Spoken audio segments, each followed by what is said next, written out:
the pandemic, economically, domestic, no, local. We're doing fine, but when I left, we were shocked of the situation. But we try to, instead of pointing fingers, but we don't. It is our obligation to state facts. You know? It's not about pointing fingers. After stating facts, we created some actions, financial engineering, behavior, discipline, efficiency. After 1 year from the ICU, I think, kaya financial ICU, yung Maynila. I think, no, modesty aside, today we can honestly state and say we are in the recovery room. Ibig sabihin, we are not still off the hook. If we misbehave with regard to management of our limited resources, we may suffer the same thing. But for now, and I am grateful to the taxpayers. That's one. Primary.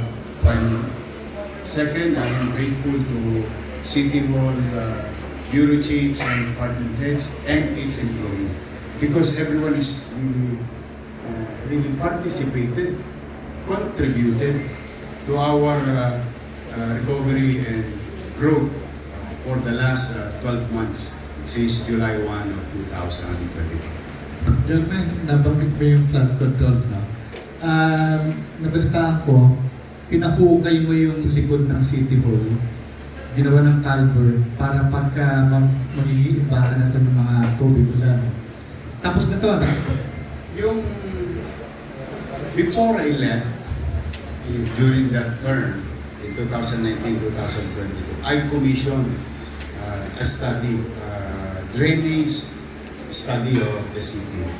And it came up with drainage master plan. When I assume, I received it because natapos yung plan ay yung study, I think March of 2025. But it was not attended.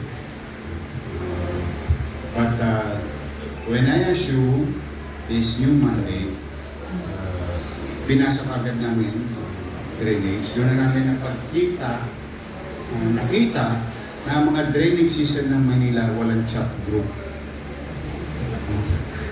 Hindi nag-uusap, hindi nagpapangita. Sabi namin. Kasi maraming gumagawa ng drainage, no? Para lang for purposes of public information. Kayang gumawa ng MMDA, kayang gumawa ng lokal na pamahalaan, kayang gumawa ng DPWH. At the same manner, kinakalkal din natin yung ating mga ilalim ng lupa sa kalsada ng mga private sectors. Kaya yung Manila Water, Manila, or even other communication cables. So maraming gumagalaw ng kalsada. So having said that, sabi ko, sige, mag ka yung drainage master plan kung i-implement natin. This is now all over the city. All over the city to. Whether it is from Espanya in Mabuhay, and in Arten, in Nabotas, Manila, whether it is in Vito Cruz, Pasay, Vito Cruz, Makati, San Juan, Manila, Quezon City, Manila, at Caloocan, Manila, This is all over the city. Take about 140 billion, which we don't have. Sabi ko, best effort tayo. Basta ito, i-share natin yung drainage master plan sa MMDA, i-share natin sa DPWH. Moving forward, anything that they do now, with regard to whether it is 100 meters, 50 meters, or 500 meters, drainage renovation, construction is in line with the drainage master plan. And that, in our case, siyempre limited ang aming resources, we started sa sarili namin bakuran. Kasi how can you be good at your neighbors in your own backyard, di ba? Sabi ko, there is a principle behind it. Probably, subukan natin kasi talaga naman binaba ang siglo ng araw pa. Pero hanggang bukong-bukong lang. Noong nakaraang taon, may umabot na ng tuhod. So it must be a problem. So we started there, and that's what we saw yung about culvert. Itong culvert na to, meron ditong single barrel, double barrel, and triple barrel. May mga area, talagang pinilit namin i-maximize despite the challenges of above. On top of it is there is poste ng LRT. It's an engineering challenge. But we did. Lahat yun. Hanggang doon sa UDM, hanggang dito sa platform na luma natin, kung saan si Mayor Lacson. Tapos yung papuntang SM. So Loto, Taruceros, all the way to pumping station ng MMDA. Which in this case, in fairness to Chairman Artes, nangako siya na i-double capacity niya yung pumping station via Pasig River doon sa likod ng Comelec, MPC, SDO, may pumping station. So, ngayon, nagawa na yung culvert na yung backbone nagawa na fishbone na kami. Kaya makikita mo na yung mga malalaking tubo naman, nakatusok yun doon sa konektado na. At may awa ang Diyos, I cannot still promise you, is it effective now? I cannot guarantee you that yet because doon pa lang naman kami sa bakod namin. Magre-receive din kami ng mga tubig via San Marcelino, via Romualdez, sa amin din na takbo niya. Loton. But for the meantime, I think 3 beses na pang lumakas ang ulan since June. Awa ng Diyos.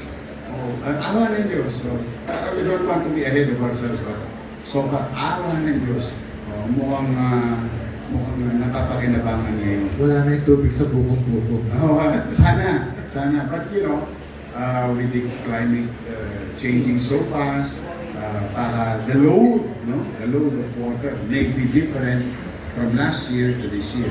But for the meantime, if there's some level of assurance with the community members, business sector in the area, and institution, may, ang tawag natin doon, ample compliance naman. Kumusta Mayor yung mga pumping station na na-discover ninyo na hindi gumagana? Ito, di ba ang request ninyo sana kayo na ang magmamanage?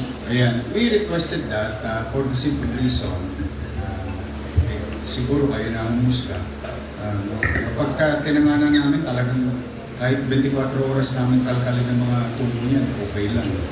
Kasi minsan, alam mo, ito kasi national. Pag itiyan mo talaga, sila yung North Star.